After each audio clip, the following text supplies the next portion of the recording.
Hello everyone. हमारे पास ये जो क्वेश्चन है ये एनईएचएम 2021 लीनियर अलजेब्रा से है।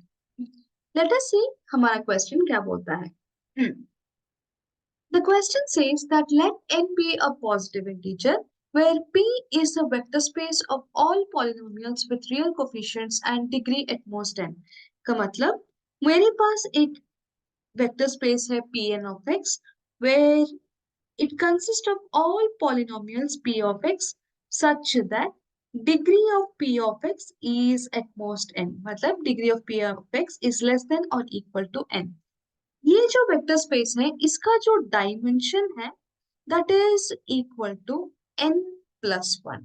and dimension n plus 1 होने का रीजन ये है because it is generated by the vectors 1 x x square x cube up to x to the power n।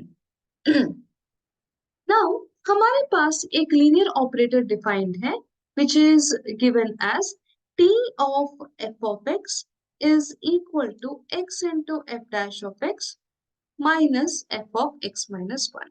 And हमको पूछा गया है what is the trace of the linear operator t। हमारे पास जब भी एक लीनियर ऑपरेटर है उसको हम मैट्रिक्स फॉर्म में हमेशा रिप्रेजेंट कर सकते हैं। And what is the trace? Trace of any linear transformation it is nothing but the trace of the corresponding matrix of the linear transformation, and that is equal to sum of all elements of the principal diagonal। या तो मैं also बोल सकती हूँ that it is the sum of all the eigen values। इन दोनों में से मैं कोई भी एक चीज यूज कर सकती हूँ। So first of all, let us find out what is the matrix of this corresponding linear operator। Matrix find करने के लिए सबसे पहले हम बेसिस का ही एलिमेंट्स चूज करेंगे। So let us find what is t of 1। t of 1, for t of 1 I have the function to be equal to 1। So x into derivative which is 0 minus f of x minus 1 which is 1 that is equal to minus 1। वैसे ही मैं अगर t of x find करूं, यहाँ पर मेरा function है f of x equal to x। So here I have x into derivative मतलब x into 1 which is x minus of f of x minus 1 वो मेरा वापस x minus 1 है that is equal to plus 1। वैसे ही मैं choose करूंगी f of x equal to x square। So here t of x square that is equal to x into f dash of x का मतलब x into 2x minus f of x minus 1 that is x minus 1 का whole square. तो इसको अगर हम थोड़ा सा simplify करें तो हमको मिलेगा 2x square minus x square plus 2x minus 1। So that is equal to x square plus 2x minus of 1। वैसे ही हम एक लास्ट टर्म का ले रहे हैं which is f of x equal to x cube। अगर हम ये लें तो हमको मिलेगा t of x cube is equal to x into 3x square which is 3x cube minus x minus 1 का होल क्यूब। अभी के लिए हम इसको फर्दर सिंप्लीफाई नहीं करते हैं। ये जो चार वैल्यूज निकाले हैं इसी को हम मैट्रिक्स फॉर्म में रिप्रेजेंट करते हैं। जब हम मैट्रिक्स फॉर्म में इसको रिप्रेजेंट करते हैं तो इसका जो पहला कॉलम होगा वो t ऑफ 1 होगा, दूसरा कॉलम होगा t ऑफ x, तीसरा होगा t of x square, t of x cube and last वाला मेरा बन जाएगा t of x to the power n। मेरा मैट्रिक्स कुछ ऐसा दिख जाएगा। नाउ हम इसका वैल्यूज सब्स्टिट्यूट कर लेते हैं। सो टी ऑफ 1 में सिर्फ मेरे पास एक कांस्टेंट टर्म है, the all the other terms are zero. So here we get minus 1 and all other terms are zero. वैसे ही टी ऑफ एक्स में सिर्फ एक कांस्टेंट टर्म है which is 1 and again all the other terms are zero.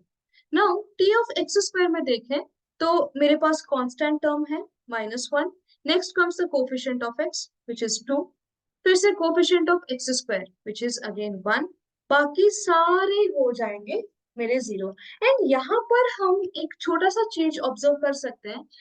हमको मतलब है diagonal element से, we are not concerned with the other elements, क्योंकि हमको सिर्फ पूछा गया है what is the trace of the matrix. So यहाँ पर मैं डायगोनल एलिमेंट्स देखूं तो this is the element, first element of concern, ये मेरा सेकेंड एलिमेंट ऑफ कंसर्न है, एंड यहाँ पर ये थर्ड एलिमेंट ऑफ कंसर्न है। तो यहाँ पर द फर्स्ट एलिमेंट ये हमारा हो गया कांस्टेंट टर्म, यहाँ पर ये बन गया मेरा कोफिशिएंट ऑफ एक्स। यहाँ पर जो एलिमेंट ऑफ कंसर्न है वो कोफिशिएंट ऑफ एक्स स्क्वायर है। तो वैसे ही मैं टी ऑफ एक्स क्यूब में देखूं, यहाँ पर I am concerned with the coefficient of x cube only. So coefficient of x cube यहाँ देखा जाए तो 3x क्यूब है, and here from here I would get one more minus of x cube, so वहां से मुझे 2x cube मिलेगा, बाकी का भगवान जाने।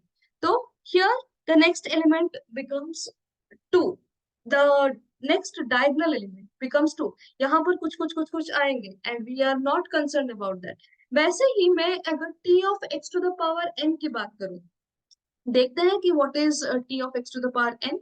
so t of x to the power n जो है that is equal to x into f prime of x। यहाँ पर मेरा फंक्शन हो गया x to the power n। So x into F dash of X का मतलब है x into N X to the power n minus one minus of x minus one whole to the power n। तो यहां से मुझे मिल जाएगा n X to the power n minus of x minus one to the power n। So again here I'm only concerned with the coefficient of x to the power n। so coefficient of x to the power n को अगर मैं common लूं तो here I have n and minus of यहाँ पर x to the power n एक term आएगा, so it is minus one plus कुछ रहेगा।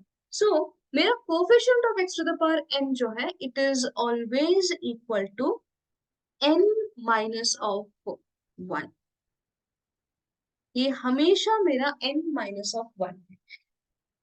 अभी हमको एक मैट्रिक्स ऑलरेडी मिल गया है, इसका ट्रेस आराम से अभी निकाल सकते हैं। तो चलिए देखते हैं। let us add up all the principal diagonal elements। so मैं trace of t अगर मैं बात करूं तो here the first term is minus one plus 0 है, ignore। again मेरे पास 1 2 3 up to which term we have the term till n minus 1। so the trace of t is 1 plus 2 plus 3 up to n minus 1। तो अभी के लिए हम minus 1 plus 1 let us not cancel it। so यहाँ पर the sum of first n terms we know that it is n into n plus 1 divided by 2। so यहाँ पर we have minus 1 plus n into n minus 1 divided by 2।